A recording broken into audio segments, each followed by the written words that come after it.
I've been farming for 53 years, and in those years I've grown mostly wheat, canola, oats, and peas. This field has had wheat, and the field behind me has canola in it, or rapeseed as it is known in Europe. When our grandparents came to this country, there was no such thing as chemical companies or seed companies, and they had to rely and develop their own seed, borrow seed from their neighbors, or bring it from Europe with them. Percy was known in this part of Canada as a seed developer and a seed saver. I would say that our best grains, our best seeds, have not been developed by research people or scientists. They have been developed by farmers. In 1997, Percy sprayed Monsanto's Roundup around the power poles and ditches as he had done for years. Some canola plants did not die. I thought initially that some of those plants didn't die because I had been spraying year after year after year with Roundup in the same area, and companies warn you, you shouldn't spray every year because you could develop a resistance. Monsanto found out about it, and they went on my land that I farm without my knowledge, without my permission, and took plants or seeds and said some of that was Monsanto's Roundup Ready canola. In August the 6th of 1998, they launched a lawsuit against me. Monsanto claimed that Percy had illegally obtained their genetically modified canola without a license and had infringed on their patent. Patents historically have been for things like, I've used the example of a carburetor. Well, a carburetor doesn't get up one day and start replicating itself everywhere and introducing itself into your car so that all of a sudden you have somebody else's carburetor one morning and then you get sued for patent infringement. So that's the unique nature of this type of technology, that once you've unleashed it into the environment, uncontrolled and unconfined, it will spread everywhere. Before the main trial, Monsanto withdrew then all their allegations against me that I had ever obtained a seed illegally. And they went on to say that it didn't matter how the seed got on to my land, I still infringed on their patent. Because my land is on the east side of the road, the main road, the prevailing winds here are from the west. So it would be natural for the canola that blew off of trucks to land in the field here. In fact, one farmer told me that when he drove past my land hauling a Roundup Ready canola, his tarp had broken, and he estimated he lost enough past my 2 miles of land to seed 2,000 acres.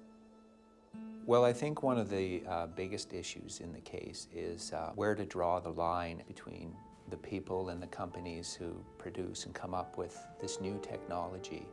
The line ended up being drawn way into the farmers' fields. And our contention was the line should clearly be drawn such that farmers have a right to continue to farm. They should be able to save and reuse their own seed.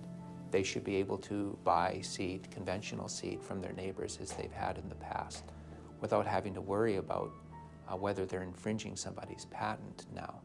1999, when I went to seed my canola fields, I was advised by my lawyer not to use my own seed again because I now knew it was contaminated by Monsanto's genetic altered canola. And it was seed that was adapted to this region and grew quite well because it was resistant to various diseases. Percy destroyed over 1,000 pounds of seed that he and his wife had developed over decades. The lawsuit and my loss of my seeds was the hardest thing that could have ever happened to us. Now here Monsanto comes along, what we worked for all these years, they just want to take it away just like that from us. I could never do that to go into their office and take anything. I would be prosecuted. And they can just come and do anything to the farmers just like they own them or so. It really is upsetting. And I feel they've taken my rights away and my privacy. And we're not the only ones. They've been doing too, as many others. Why are they prosecuting so many of these little farmers? Well, they're only maybe worth a couple of 100,000 when they're such a multinational company. Why? Is it greed, or is it they just want to control all the seeds? Percy was not the only farmer accused by Monsanto. In the summer of 2000, my family and I were discussing how rude we thought it was that Monsanto never sent us a letter or thanked us for cooperating with their investigation into our business. We were stunned when in late July of the year 2000, we received a letter from a law firm in New Orleans that was representing Monsanto Company, accusing us of infringing on their patent. Every accused grower in the United States that I've talked to had nearly identical stories. They come and test your crop.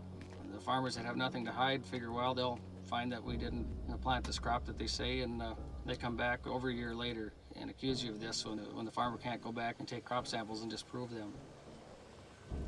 Monsanto had told us that they had sampled all 3,850 acres of our soybean crop. The samplers would have had to have been gathering one sample continuously every 20 seconds. After examining the testimony that we gave, realized their story didn't add up. Now they changed their story, saying they only took a handful of samples per field. Are we to assume that they were lying in their first attempt to extort money from us, or are they lying now? Estimates are that Monsanto has sent out 9,000 letters to farmers. Most farmers choose to pay to avoid lawsuits. Even so, there are 100 active lawsuits in the United States alone. When the farmers do settle with Monsanto, they have to agree to never discuss their settlement. We feel that we were profiled by Monsanto because of the size of our farm, and that they wanted to try to make an example out of us to scare other farmers into never saving their own seed, to be too scared to save their own seed.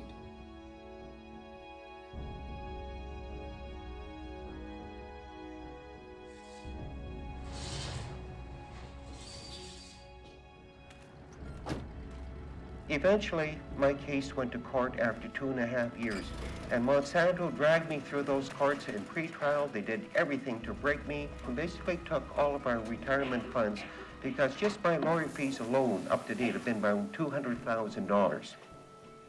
One of his sons said, "Mom and Dad, I hope it won't get you down because they're trying to destroy you, but I hope you're strong and you just get through it all." He says, that's the only way changes will be made in our country with these big companies. Monsanto ready to wage war. Schmeizer's case opened the door for Monsanto to pursue other patent breaches. A lot of people have asked me why I didn't just settle. I probably could have settled for maybe a slap on the wrist or maybe a few $1,000s fine. But what I did was talk it over with my wife and said, look, they destroyed our seed, everything we've worked for in the last 50 years.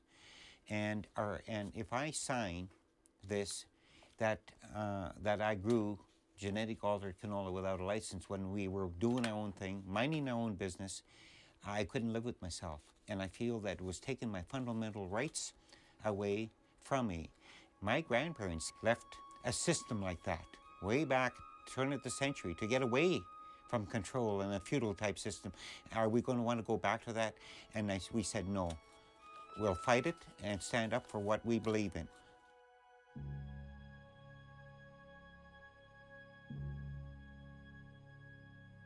And what did the judge rule after 2.5 weeks of trial?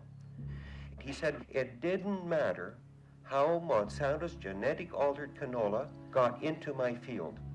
And then he went on and specified. He said whether it cross-pollinated or if it blew in by the wind, by birds, bees, animals, or falling off a farmer's truck, a combine, and so on, it didn't matter. The fact that there was some plants there, I violated Monsanto's patent, even though I didn't want it in my field.